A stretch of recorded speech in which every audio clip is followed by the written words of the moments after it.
Buongiorno e ben ritrovati a un nuovo appuntamento con l'informazione di Telefriuli. Rete autostradale presa d'assalto questo primo lunedì del mese in concomitanza con il rientro del ponte del 2 giugno e la conclusione dei festeggiamenti per la festività austriaca della Pentecoste. Inevitabile la giornata di passione per gli automobilisti e gli autotrasportatori, visto anche l'alto flusso dei mezzi pesanti in arrivo dal centro-est Europa. A causa di una probabile distrazione alle 7 di questa mattina si è verificato un tamponamento tra due mezzi pesanti in coda sulla 4. L'incidente ha causato il ferimento di un camionista rimasto incastrato nell'abitacolo della motrice. Non è grave, sul posto sono giunti i sanitari del 118, i vigili del fuoco, la Polstrada e il personale di Autovie Venete. I soccorsi hanno richiesto la chiusura fino alle 11 del tratto autostradale tra il nodo di Portogruaro e San Stino di Rivenza in direzione Venezia e l'accesso all'allacciamento del bivio A4 A28 verso Venezia.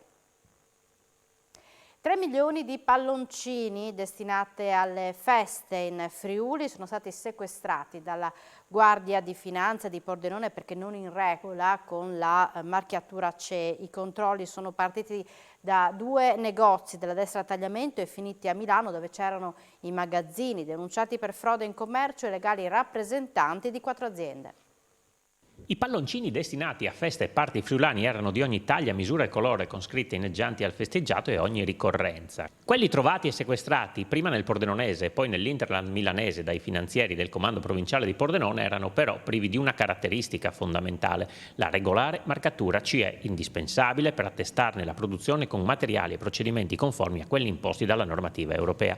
La scoperta che ha portato alla denuncia dei legali rappresentanti delle aziende, tutti cinesi, per frode in commercio, è stata fatta dalle fiamme gialle del Nucleo di Polizia Economico-Finanziaria del Friuli Occidentale, che partendo da un primo sequestro di 25.000 pezzi, eseguito tra la fine del 2021 e l'inizio del 2022 in 2 negozi pordenonesi, sono riusciti a risalire alla filiera di approvvigionamento, individuando i fornitori in 2 aziende, anche queste gestite da cittadini cinesi, operanti in provincia di Milano.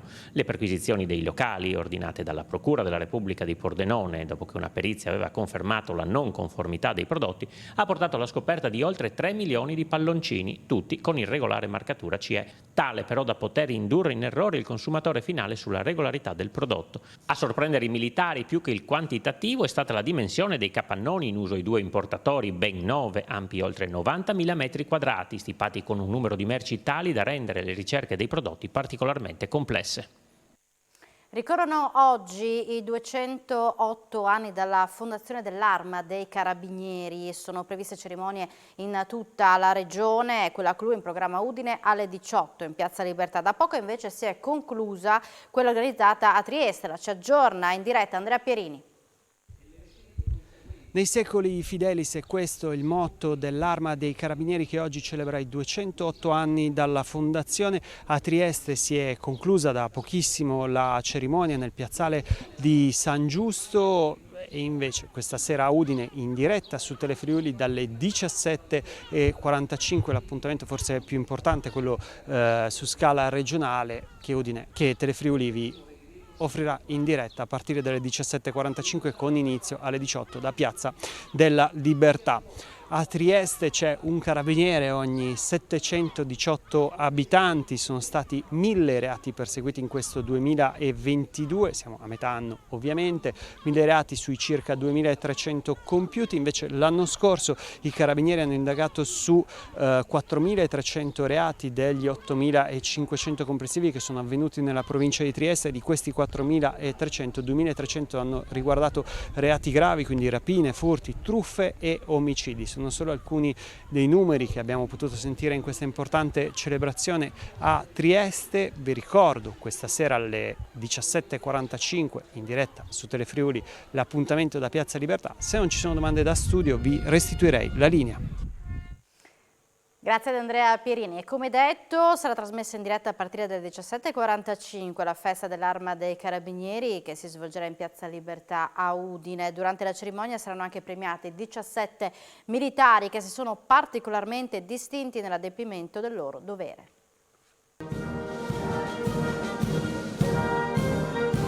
Tutto pronto a Udine per la festa organizzata nel cuore della città per il 208° di fondazione dell'Arma dei Carabinieri. Lo sfilamento dei militari partirà dal Duomo alle 17:45 per raggiungere Piazza Libertà, dove la cerimonia prenderà il via alle 18. Sarà la fanfara della Brigata Alpina Iulia a fare da apripista sul terrapieno, dove saranno schierati i vari reparti. La Legione Carabinieri del Friuli Venezia Giulia comprende 4 comandi provinciali, 14 compagnie, una tenenza e 110 stazioni. L'evento di Piazza Libertà, che sarà trasmesso in diretta su Telefriuli a partire dalle 17:45, sarà occasione per ricordare i sacrifici compiuti, i risultati conseguiti e per rinnovare i propositi di impegno nei confronti dei cittadini. Nel corso della cerimonia saranno anche premiati 17 militari che si sono particolarmente distinti nell'adempimento del loro dovere. Sono la punta dell'iceberg, come ricordato dal comandante della Legione Carabinieri del Friuli Venezia Giulia, il generale di brigata Francesco Atzeni, di un lavoro quotidiano e silenzioso portato avanti dall'Arma. Il comandante ha sottolineato il significato di una cerimonia, molto sentita dai carabinieri, che si apre alla città, svolgendosi nel cuore del centro storico, per mettere tutte le persone interessate nelle condizioni di poter assistere all'evento. Un abbraccio ideale alla città, come sottolineato dal generale Atzeni.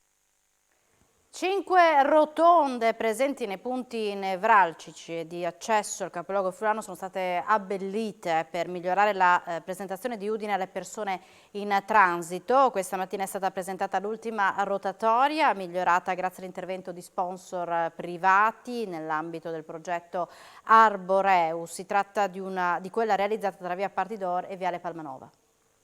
Abbiamo trovato la disponibilità di alcune aziende della città di Udine che hanno voluto abbellire queste rotonde. Sono 5 ed è un'operazione di sponsorizzazione di tante aziende del territorio che hanno voluto rendere più belli questi spazi che sono circondati dalle macchine perché sono al centro in pratica di una viabilità. Siamo nella zona di viale Palmanova e questa è una delle, tra l'altro, rotonde ultime che abbiamo realizzato e adesso, grazie alla sponsorizzazione dei privati, saranno ancora più belle con dei fiori, delle senze. Purtroppo la stagione è molto complicata perché il caldo sta mettendo un po' in difficoltà soprattutto l'erba e quindi l'erba non ha quel verde che di solito dovrebbe avere in questa stagione. Ma in ogni caso c'è l'impegno di coloro che sponsorizzano queste rotonde di annaffiare, di tenere il più possibile in perfetto ordine con fiori che si vedranno e daranno bellezza a questi luoghi che sono luoghi di accesso alla città di Udine. È partita dalla Cittadella degli Alpini, organizzata sul piazzale del Resentello, la prima delle 23 tappe della staffetta alpina Ventimiglia Trieste, che rientra nelle celebrazioni per il 150° anniversario della Costituzione del Corpo degli Alpini, avvenuta il 15 ottobre del 1872 a Napoli, con la firma posta da Re Vittorio Emanuele II sul decreto che istituì le prime 15 compagnie alpine, 12 corridori al via. A portare la fiaccola il primo caporal maggiore Alessio Rumbolo di Borgio Verezzi, in provincia di Savona, fuciliere della 22° compagnia del battaglione Saluzzo. Presenti alla partenza tra gli altri il generale Ignazio Gamba, comandante delle truppe alpine dell'esercito, il presidente ANAS Sebastiano Favero, il sindaco di Ventimiglia Gaetano Scullino. I corridori delle truppe alpine dell'esercito e dell'ANAS saranno chiamati a percorrere i 1500 km in 4 settimane con un itinerario di 23 tappe che collegherà le Alpi Marittime a quelle Giulie. L'arrivo a Trieste è previsto per il 2 luglio. Ritorna il raduno Carnia 4x4, Memorial Titta Concina. La manifestazione alla sua 26ª edizione mantiene sempre alta l'attenzione per l'ambiente e organizza durante il tracciato anche una raccolta ecologica. Appuntamento ad Amaro domenica 19 giugno. Il Fuoristrada Club Tormezzo organizza l'edizione numero 26 del raduno Carnia 4x4 Memorial Titta Concina il prossimo 19 giugno. Un traguardo da record per gli organizzatori impegnati in questa particolare avventura per la grande passione legata all'ambiente e ai paesaggi carnici. La manifestazione mantiene il carattere di sempre, ancora una volta viene data grande importanza alla raccolta ecologica. Infatti, come tradizione vuole, anche quest'anno gli equipaggi partecipanti dovranno raccogliere eventuali rifiuti che troveranno lungo il percorso. A fine giornata i rifiuti saranno raccolti, pesati e consegnati alla piazzola ecologica di Tolmezzo, il cui comune ha nuovamente rinnovato il patrocinio, così come quello di Amaro e la regione Friuli-Venezia Giulia. Ma verrà data anche particolare importanza alle capacità di guida in fuoristrada lungo un tracciato particolarmente interessante, studiato ad hoc con l'ausilio delle autorità locali, per rendere questa avventura entusiasmante per ogni partecipante.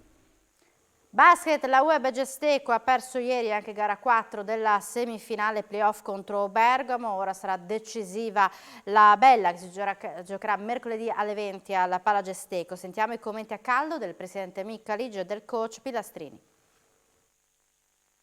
Questo è la pallacanestro, è uno sport meraviglioso. Quando perdi così stai malissimo, quando vinci così fai festa. Avevamo già annusato la finale, avevamo giocato benissimo. Siamo arrivati veramente a poco, poi un fallo in attacco di Adrian, più 14 inizia a noi, fa fallo in attacco Adrian sulla rimessa, poi l'azione dopo fa Cassesi, gli fa portare via le mani e fa antisportivo, loro cominciano a segnare da metà campo, erano morti e ci danno 19-2 credo di parziale. 19-0. In pochi minuti, bisogna dire bravi a loro, perché la partita è finita e noi ci siamo in maniera preoccupante un po' sciolti come era il sole, però questa è la pallacanestro, questi playoff, io preferisco già dire che mi aspetto un Palagesteco fantastico mercoledì perché questa squadra è andare finale. Loro sicuramente hanno fatto dei canestri pazzeschi, sicuramente noi i problemi grossi li abbiamo avuti in attacco, diciamo che abbiamo perso qualcosa del vantaggio che avevamo accumulato con qualche stupidaggine tipo fallo in attacco stupido, antistupativo, queste cose qui. Poi dopo loro sono diventati dei leoni e quando loro sono diventati dei leoni noi avremmo dovuto essere un po' più duri, un po' più pronti e in attacco abbiamo sbagliato tantissimo, vediamo adesso, analizzeremo la cosa ma soprattutto resettiamoci, prepariamo, abbiamo fatto tutta una stagione regolare di altissimo livello per avere la possibilità della Bella in casa, adesso giochiamo la Bella in casa e vediamo di fare una grandissima partita. Siamo in chiusura, subito dopo la pubblicità, appuntamento con A Voi la Linea. Grazie per l'attenzione e buona giornata.